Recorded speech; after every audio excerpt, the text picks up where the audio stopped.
इस वीडियो के अंदर बेसिकली आप लोगों के लिए एक सिंपल सा चैलेंज है और चैलेंज जो आपको स्क्रीन पे दिखाई दे रहा है यही है। सबसे पहले आप लोग करोगे क्या, सबसे पहले आप लोग वीडियो को पॉज करते हुए ये जो है ना बेसिकली हमारा जो कंटेनर दिखाई दे रहा है इस तरीके से इसको आप लोग बनाओगे सेम ऐसा ही।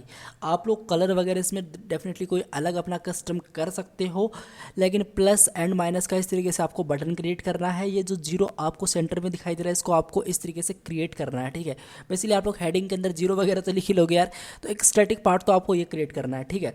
फिर आप लोग करोगे क्या, जैसे मैं इस प्लस वाले बटन पे क्लिक करता हूँ, ठीक है, तो इसकी वैल्यू देखो यहाँ पे इंक्रीमेंट हो रही है। जैसे जैसे मैं इस प्लस वाले बटन पे क्लिक करता जाऊँगा वैसे वैसे इसकी वैल्यू यहाँ पे इंक्रीमेंट होती रहेगी, ठीक है। कितनी भी हो सकती है, जितनी बार मैं इस पर क्लिक करूँगा वैसे वैसे इसकी वैल्यू इंक्रीमेंट होती है।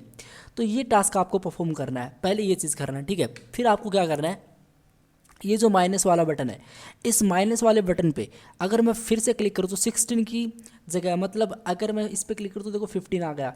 जैसे जैसे मैं इस पर क्लिक करूँगा यहाँ पे देखो इस तरीके से आएगा और यहाँ पे लास्ट में जीरो आ जाएगा, ठीक है। जीरो आ चुका है। बट यार देखो सिंपल सा लॉजिक ये है कि आपको जीरो तो आ चुका है, बट आपको एक चीज़ और करनी है इसके अंदर, और वो क्या करनी है, वो सिंपली ये करनी है कि जैसे मैं इस माइनस वाले बटन पे अगेन क्लिक करूँ तो मुझे नेगेटिव वैल्यू ना दिखाए, मुझे नेगेटिव वैल्यू ना दिखाए, मुझे कोई अल्ट दिखा दे या फिर मुझे कोई और दूसरी चीज़ दिखा दे। मतलब इसकी वैल्यू नेगेटिव नहीं होनी चाहिए। अगर जीरो है तो ठीक है, बस जीरो ही रखो, ठीक है। अगर मैं इस माइनस वाले बटन पर क्लिक करता हूँ देखो यहाँ पे नो माइनस वैल्यू रिक्वायर, मैंने कुछ अजीब सा यहाँ पे डाल रखा है, लेकिन आप लोग अपने हिसाब से इसको कस्टमाइज डेफिनेटली कर लोगे। लेकिन आप लोग करोगे क्या, सबसे पहले तो इस वीडियो को पॉज करोगे और इसको खुद से बनाना आप लोग सीखोगे, और आपको पता नहीं है कि किस तरीके से बनाया जाता है। तो वैसे तो मैंने इसको बना के आप लोग को बता दिया था पहले ही एक वीडियो के अंदर, ठीक है। जो भी इसके अंदर कंसेप्ट लगने वाले हैं, इसको बनाने के लिए जो भी कंसेप्ट लगने वाले हैं, ठीक है, उसका जो भी टॉपिक्स बेसिकली थे, स्टेट क्या होता है, कंडीशनल स्टेटमेंट्स क्या होता है, जेएसएक्स क्या होते हैं, सीएसएस किस तरीके से लिखी जाएगी, ठीक है, ये सारी चीज़ें मैंने पहले ही रिएक्ट जेएस की सीरीज़ के अंदर बता दिए हैं। डेफिनेटली आप लोग उनको चेकआउट करके इसको पहले आप लोग बनाओगे, ठीक है। और जिसने भी बनाया उसने अपना नाम यहाँ पे कमेंट के अंदर लिख देना है, मैं उसको दिल से थैंक यू दूंगा यार, ठीक है, और दिल से उसको सैल्यूट करूँगा कि यार आप लोगों ने इतना कुछ यहाँ पे क्रिएट कर लिया है, ठीक है। अब हम लोग करते क्या, बिना टाइम वेस्ट के इसको बनाना स्टार्ट करते हैं। होप कि आप लोगों ने बना लिया होगा यार, लेकिन आप लोगों को कोई प्रॉब्लम आ रही है तो इस वीडियो को देख लीजिएगा आप, ठीक है। आपके सारे डाउट्स क्लियर हो जाएंगे। लेकिन आपको सबसे पहले करना क्या है, सबसे पहले आपको इसको खुद से बनाना करना है, खुद से प्रैक्टिस करनी है किस तरीके से इसको बनाया जाता है। तो मैं जल्दी से चलता हूँ यहाँ पे वीएस कोड के अंदर, ठीक है। ऑलराइट, इस तरीके से मैंने इस ऐप डॉट जेएस के अंदर जो भी डेटा था उसको मैंने यहाँ पे डिलीट कर दिया। अभी के लिए मुझे कुछ नहीं दिखेगा इसके अंदर। अभी मैं आपको बताऊँ, जैसे मैं इस पेज को रिफ्रेश करूँगा तो मुझे एक एरर दिखने वाली है। सो आप लोग देख सकते हो मुझे यहाँ पे एक एरर दिखाई दे रही है, और कहाँ गई यार वो, ये देखो यहाँ पे इस तरीके से एरर दिखाई दे रही है। अभी हम लोग उसको सॉर्ट आउट करते हैं। हम लोग सबसे पहले करेंगे क्या, हम लोग इस ऐप डॉट जेएस के अंदर आ चुके हैं और सारा बेसिकली ये मेरा फोल्डर स्ट्रक्चर है, बिल्कुल फ्रेशली आपको बता रहा हूँ। ये सारी चीज़ें आपको मैंने बता रखी है पहले, इसके रिगार्डिंग किसी को क्वेरी नहीं होनी चाहिए। इस ऐप डॉट जिसके अंदर मैं थोड़ा जूम करता हूँ आप लोगों के लिए, ठीक है। और मैं यहाँ पे लिखूँगा सबसे पहले एक फंक्शन स्वीट सा, मैं लिखूँगा const app equals to fat arrow function, ठीक है। मैं एक फंक्शन बेस्ड कंपोनेंट्स के साथ डील कर रहा हूँ। मैं लिखूँगा रिटर्न एक S2 रिटर्न करो आप लोग, ठीक है, एक S2 रिटर्न करो। मैं लिख दूँगा सिंपली हेलो वर्ल्ड, और मैं लिख दूँगा एक्सपोर्ट, तो मुझे करना पड़ेगा इसको, तो मैं लिख दूँगा सिंपली डिफ़ॉल्ट इस ऐप को आप लोग एक्सपोर्ट कर दो, और मैं सेव कर दूँगा। तो यहाँ पे मुझे क्या दिखना चाहिए, मुझे यहाँ पे हेलो वर्ल्ड दिखाई देना चाहिए, बट नहीं दिखाई दे रहा है। पेज को रिफ्रेश करते हैं शायद दिख जाए। सो आप लोग देख सकते हो यार मुझे यहाँ पे हेलो वर्ल्ड दिखाई दे रहा है, और दैट्स ए कूल। अब हम लोग करेंगे क्या, सबसे पहले हम लोग एक काम करते हैं, हम लोग यहाँ पे इस तरीके से स्मॉल ब्रैकेट्स हम लोग लगाते हैं। यहाँ पे रिएक्ट का सिंथेटिक सुगर फॉर्मेट हम लोग यूज़ करते हैं, और इसके अंदर हम लोग क्या करेंगे, इसके अंदर हम लोग एक कंटेनर लिखेंगे इस तरीके से, इस तरीके से। अब जैसे मैंने कंटेनर लिखा है, इसमें कुछ होगा नहीं खास, आपको कुछ पता नहीं चलेगा, ठीक है। और पता ना चलने का रीज़न सिंपली ये है कि मैं आपको लेके चलो ना इंडेक्स डॉट CSS फाइल के अंदर। तो इसके अंदर मैंने कुछ CSS के अंदर इस कंटेनर की कुछ प्रॉपर्टीज़ को पहले से डाल रखा है, और विड्थ इसकी 100%। आप लोग इसका स्क्रीनशॉट ले सकते हो यार, और आप लोग देख सकते हो इसकी जो विड्थ है ये है, हाइट ऑटो है, डिस्प्ले फ्लेक्स है, जस्टिफाई कंटेंट सेंटर है, ठीक है। ये सारी चीज़ें यहाँ पे सेट की गई हैं, बढ़िया है। लेकिन यार मैं आपको बता देना चाहता हूँ कि ये इस तरीके से तो सेट की गई है इसके अंदर, ठीक है। तो अब हम लोग करेंगे क्या, हम लोग सिंपल सा एक काम करेंगे यार, और जैसे मैं इसको सेव करूँगा ना इतना करके, इस पहले मुझे सेव नहीं करना है, अभी के लिए मुझे कुछ नहीं दिखेगा गाइस। ये देखो मुझे ब्लैंक दिखाई दे रहा है, कुछ नहीं दिखाई दे रहा है। मुझे इसको इंपोर्ट करना पड़ेगा एज ए मेरी इस ऐप डॉट जेएस के अंदर, ताकि मैं इस CSS को भी इंपोर्ट करके इसको बेसिकली इसको मैं ले सकूं यार, इस CSS को मैं ले सकूं इस फाइल के अंदर। मैं लिखूँगा सबसे पहले इंपोर्ट कर दो, और इस इंडेक्स डॉट CSS को इस तरीके से मैं यहाँ पे लिखूँगा इंडेक्स डॉट CSS नामक से एक फ़ाइल है, इसको इंपोर्ट कर दिया जाए ताकि मैं इसका बाद में यूज़ कर सकूँ यार, ठीक है। और इतना करके अगर मैं यहाँ पे करता हूँ तो देखो आप लोगों के सामने इस तरीके से एक कंटेनर तो आपके सामने दिखाई दे रहा है। एटलीस्ट हमारा इस तरीके से काम तो हो चुका है। अब हम लोग करेंगे क्या, हम लोग यहाँ पे कंटेनर के अंदर जाएंगे, हम लोग सबसे पहले लिखेंगे एक S3, आई होप वो स्टाइल S3 की होगी, मुझे देखना पड़ेगा इसके, हाँ वो S3 है, ठीक है। इसके अंदर मैं लिख दूंगा 0, तो अभी आपको क्या दिखेगा, अभी आप लोग को यहाँ पे 0 दिखाई देगा, ये 0 आपको दिखाई दे रहा है, ठीक है। तो आप लोगों ने मुझे बताना है कि आप लोगों ने खुद से इसको बनाने का ट्राई किया या नहीं किया। सबसे बड़ी बात तो आप लोगों ने UI इसकी क्रिएट की नहीं की, फिर इसका जो लॉजिक था उसको आप लोगों ने बनाना स्टार्ट किया कि नहीं किया, ठीक है। आपसे बना या नहीं बना वो बात की बात है, लेकिन एटलीस्ट आपको ट्राई करना चाहिए, और चाहिए था कि अभी तक आप लोगों ने नहीं किया तो डेफिनेटली करें यार, ठीक है। मैं यहाँ पे लिखूँगा सबसे पहले एक बटन सिंपली एलिमेंट्स, ठीक है। और इस बटन एलिमेंट्स के अंदर मैं 2 बटन क्रिएट करूँगा, एक सिंपली मेरा प्लस का होगा, ठीक है, और एक मेरा सिंपली माइनस का होगा। मैं क्लास भी इसमें डाल दूंगा इस तरीके से, मैं इसमें इस तरीके से कंट्रोल D, और राइट मैंने गड़बड़ी कर दी, मैंने गड़बड़ी ये कर दी कि मैं यहाँ पे इसको कंट्रोल D करूँगा, और मैं यहाँ पे क्लास इसमें सेट कर दूँगा इस तरीके से, क्लास नेम INC और DEC, बेसिकली डिक्रीमेंट के लिए DEC, और INC का मतलब यार सिंपल शॉर्ट के अंदर मैंने लिखा इंक्रीमेंट, ठीक है। सेव करेंगे, और अभी मैं यहाँ पे जाऊँगा, देखो इस तरीके से कुछ अजीब सी हरकत हुई मुझे यहाँ पे दिखाई दे रही है, बट हम लोग करेंगे क्या, शायद मेरी BTN एलिमेंट्स की जो प्रॉपर्टीज़ हैं वो मैंने यहाँ पे, ये मैंने कुछ नाम में गड़बड़ी कर दी होगी।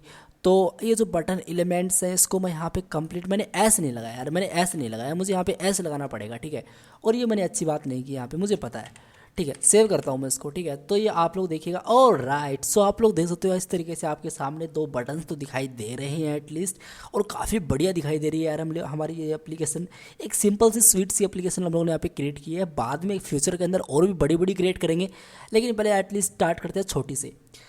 अब आपको करना क्या है, आप लोगों ने बेसिकली इसको तो बना लिया होगा, अब आपको करना ये है कि आप लोग प्लस वाले बटन पे क्लिक करोगे तो इसकी जो वैल्यू है बड़ी कर दो, मतलब 0 से 1 कर दो, फिर अगेन क्लिक करें तो 1 से 2 कर दो, मतलब बाय 1 इंक्रीमेंट कर दो, ठीक है। तो आपको क्या करना पड़ेगा, आपको सिंपली सबसे पहले तो ये करना पड़ेगा, आपको यहाँ पे किस पे क्लिक करने पे आप लोग करना चाहते हो, आप इस प्लस वाले बटन पे, आई मीन आपको समझाता हूँ। देखो इस प्लस वाले बटन पे आप लोग क्लिक करने पे तो इसकी वैल्यू को इंक्रीमेंट करोगे, तो आपको क्या करना पड़ेगा, आपको सिंपली ऐसा करना पड़ेगा, एक फंक्शन चला दो यहाँ पे, आप लोग लिख दो यार ऑन क्लिक भैया, आप लोग चल जाओ। ये बेसिकली एक टाइप का इवेंट होता है, आपको मैंने बता रखे हैं इवेंट्स क्या होते हैं, रिएक्ट देश की सीरीज़ के अंदर नहीं देखा है तो जरूर चेकआउट करना। मैं लिखूँगा यहाँ पे एक INC नाम से एक फंक्शन चलेगा, मैंने INC नाम से एक फंक्शन को यहाँ पे कॉल कर दिया। मैं इस फंक्शन को यहाँ पे सबसे पहले कॉल करते टाइम मैं यहाँ पे एक काम और करूँगा, मैं लिखूँगा, एक काम करो यार, एक आप लोगों को काम करना पड़ेगा, आप लोग सबसे पहले कॉन्स्ट INC ले लो equals to fat arrow function यहाँ पे सेट कर दो इस तरीके से। इसका मतलब क्या है यार, इसका मतलब बड़ा ही सिंपल है, मतलब ये है कि इस बटन पे मैं क्लिक करूँगा, इस प्लस वाले पे, मतलब ऑन क्लिक मैंने इवेंट फायर किया तो ये INC जो भी है ये मैंने इसे यहाँ पे डिफाइन कर दिया, ये फायर होगा, ठीक है, ये फायर होगा। इसके अंदर मुझे ऐसा कोड लिखना है जो इसकी वैल्यू को 1 करे। अभी तो इसकी स्टैटिक वैल्यू है, हम लोग इसको डायनेमिक बनाते हैं। मैं console.log मारूंगा यहाँ पे और मैं लिखूँगा yes I am clicked CLICKED, clicked spelling सही लिखना है, सेव करना है, ठीक है। ऑलराइट, और यहाँ पे मैं जाऊँगा इंस्पेक्ट पे, मैं सिंपली क्लिक करूँगा एक बार के लिए। ऑलराइट, सो आप लोग देख सकते हो मैं सिंपली कंसोल पे चलूँगा। अब मैं ये जो कंसोल है इसको मैं सिंपल सबसे पहले क्लियर करता हूँ यहाँ पे क्लिक करके। जैसे ही मैं प्लस वाले बटन पे क्लिक करता हूँ, एक्सीलेंट, देखो यस आई एम क्लिक यहाँ पे लिख के आ चुका है, ठीक है। मतलब ये बटन यहाँ पे प्रॉपर्ली काम कर रहा है, तभी तो मुझे यस आई एम क्लिक यहाँ पे दिखा। अब मैं यूज़ करूँगा यार, बेसिक से आपको मैंने बताया यूज स्टेट क्या होता है, बेसिकली एक टाइप का हुक होता है, और किस तरीके से इसकी कोडिंग पार्ट किस तरीके से हम लोग कर सकते हैं, कोडिंग हम लोग किस तरीके से करते हैं, इसकी सारी चीज़ें हम लोगों ने यहाँ पे डिस्कस करी थी। मैं सबसे पहले इसको इंपोर्ट करूँगा, इंपोर्ट करने के लिए मैं लिखूँगा सिंपल सबसे पहले यूज स्टेट, भैया आप लोग आ जाओ, ठीक है, आप लोग आ जाओ। स्टेट को मैं यहाँ पे सेट करूँगा, और अभी नहीं आया यार, ऐसी इतनी बड़ी बेइज्जती कर दी यार आप लोगों ने। तो मैं यहाँ पे यूज़ स्टेट लिखूँगा, मैं यहाँ पे यूज स्टेट लिखूँगा, ठीक है, और नहीं आ रहा है तो मैं एक काम करूँगा यार, नहीं आ रहा है तो इसको इस तरीके से इंपोर्ट कर लो ना आप लोग, ठीक है। और राइट, सो ये देखो आ चुका है। काफ़ी बदतमीज़ है यार, इंपोर्ट मैंने पहले ही कर दिया था, अब आया है। ऐसा कैसे हो सकता है? ऐसा हमको नहीं चाहिए। तो चलो जी, कुछ भी हुआ वो तो सेट हुआ, बट ये ऑलमोस्टली आ तो चुका है हमारे पास। मतलब आपको अगर हुक यूज़ करना है ना, तो आप लोग करोगे टॉप लेवल पे। इसको सबसे पहले तो डिफाइन करोगे आपको जो भी हुक यूज़ करना है। मैंने यहाँ पे यूज स्टेट को यूज़ करना था, मैंने इसको कर दिया। बेसिकली यूज स्टेट के अंदर क्या होता है यार? यूज स्टेट के अंदर कुछ नहीं होता। आप लोग को सिंटेक्स अगर मैं दिखाऊं तो बड़ा ही प्यारा सा सिंटेक्स होता है। ये बेसिकली इसका सिंटेक्स होता है, और ये सारी चीज़ें मैंने आपको बता रखी हैं। बेसिकली यूज स्टेट वाला वीडियो आप लोग जरूर चेकआउट करें। मैं यहाँ पे लिख दूंगा नम, ठीक है। इस तरीके से मैंने यहाँ पे इस वेरिएबल का नाम दे दिया नम। ये नम एक आपका सिंपली करंट वेरिएबल होगा। सेट नम आपको ये जो दिखाई दे रहा है ना, ये अजीब सा, ये एक सिंपल सा वेरिएबल नहीं है। ये क्या है? एक अपडेशन फंक्शन है। जो भी इसमें एक्चुअली अपडेशन होगा वो इसकी करंट वैल्यू बन जाएगी। और सेकंड मुझे यहाँ पे क्यों सेकंड मुझे क्यों मिल रहा है यार? यहाँ पे मुझे यहाँ पे इनिशियल स्टेट मिलना चाहिए था। चलो कोई नहीं। अभी हम लोग करेंगे क्या, देखो। अब मैं अगर इस नम को यहाँ पे कंप्लीट कॉपी करते हुए इसके अंदर मैं एज ए एक्सप्रेशन सेट कर दूँ नम, ठीक है, तो मुझे क्या मिलता है? मुझे आप लोग बताओ मुझे क्या मिलेगा? मुझे यहाँ पे क्या मिलेगा यार? मुझे यहाँ पे जीरो तो मिला ही नहीं, वैसे प्लस और माइनस दिखाई दे रहे हैं। बट अगर मैं इसकी इनिशियल स्टेट के अंदर सेट कर दूँ जीरो, तो मुझे यहाँ पे जीरो मिलेगा। आप लोग देखिएगा मुझे यहाँ पे जीरो मिल चुका है। अब अगर मैं इसकी सिंपल 10 भी डाल दूँ तो मुझे यहाँ पे 10 मिलेगा। ये देखो मुझे 10 मिल चुका। तो आप लोग मुझे बता सकते हो ये चीज़ आपको कैसी लग रही है, ठीक है। बट हम लोग ऐसा नहीं करेंगे कि यार ऐसे बार बार थोड़ी करेंगे। हम लोग ऐसा करेंगे कि अभी मैंने आपको जस्ट रिपीट किया कि सेट नम क्या है। सेट नम आपका एक सिंपल सा अपडेशन फंक्शन है, और इस अपडेशन फंक्शन पे जो भी वैल्यू अपडेट होती है वो इस नम की करंट वैल्यू बन जाती है।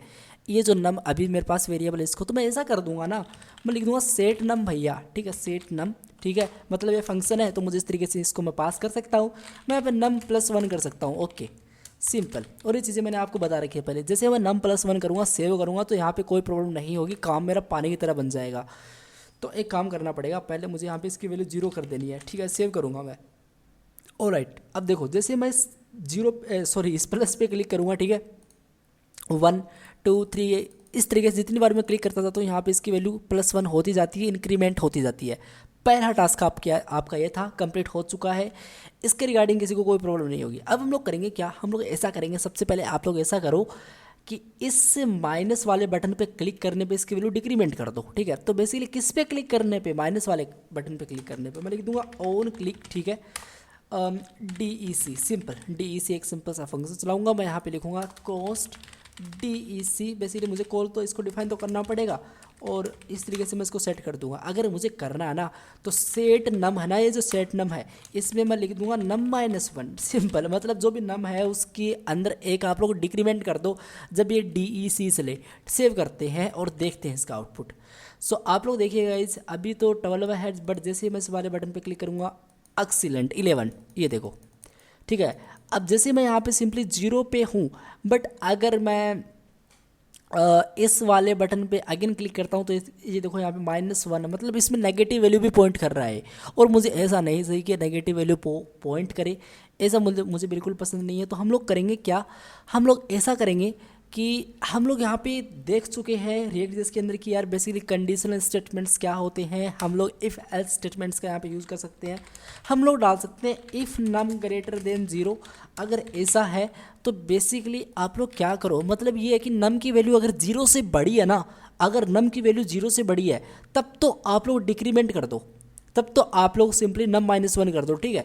लेकिन अगर ऐसा नहीं है, मतलब नम की वैल्यू बड़ी नहीं है 0 से, तब आप लोग ऐसा करो सेट नम इस तरीके से, ठीक है, और इसके अंदर आप लोग सिंपली 0 सेट कर दो। बस इतना ही करना है, इससे ज़्यादा मुझे कुछ करना ही नहीं है। सेव करते हैं प्रोग्राम को और चलाते हैं। अब देखो यार मुझे यहाँ पे -1 मिल रहा है, बट एक बार मैं इस पेज को रिफ्रेश करूँगा, बस एक बार करने दो यार प्लीज़, ठीक है। अब हम लोग करेंगे क्या? जैसे मैं इस प्लस वाले बटन पे क्लिक करूँगा, इसकी वैल्यू तो इंक्रीमेंट होनी है, बेसिक सा कोड था, आपको पता है क्या कर रहा है ये कोड, ठीक है। बट अगर मैं इस पर क्लिक करूँगा, अभी हो रही है, बट अगर मैं 0 पे आ चुका हूँ, अब जैसे मैं इस पर क्लिक करूँगा, ये देखो कितनी बार भी मैं क्लिक करूँ इसकी वैल्यू 0 से कम होगी ही नहीं, क्योंकि हमने कोड ही कुछ इस तरीके से लिख दिया, ठीक है। ठीक है, तो इस तरीके से हम लोग यहाँ पे ये देख सकते हैं। और ये सारी चीज़ें आपको यहाँ पे कैसी लगी आप लोग मुझे बताओ। कि आई होप आप लोगों ने ये चीज़ें बनाई हैं और आप लोगों को ये छोटा सा टास्क दिया होगा, इसने आप लोगों को काफ़ी चीज़ें सिखाई होंगी। और होप करता हूँ कि यार ये बेसिकली आप लोगों ने बना लिया होगा, इसको कंप्लीट आप लोगों ने किया होगा। इसके रिगार्डिंग फिर भी कोई क्वेरी है तो नीचे कमेंट करना आप लोग, ठीक है। आपका जो रिप्लाई है डेफिनेटली मिल जाएगा जो भी क्वेरी है उसके लिए। मिलते हैं नेक्स्ट वीडियो में, तब तक के लिए thank you so much, take care, bye bye.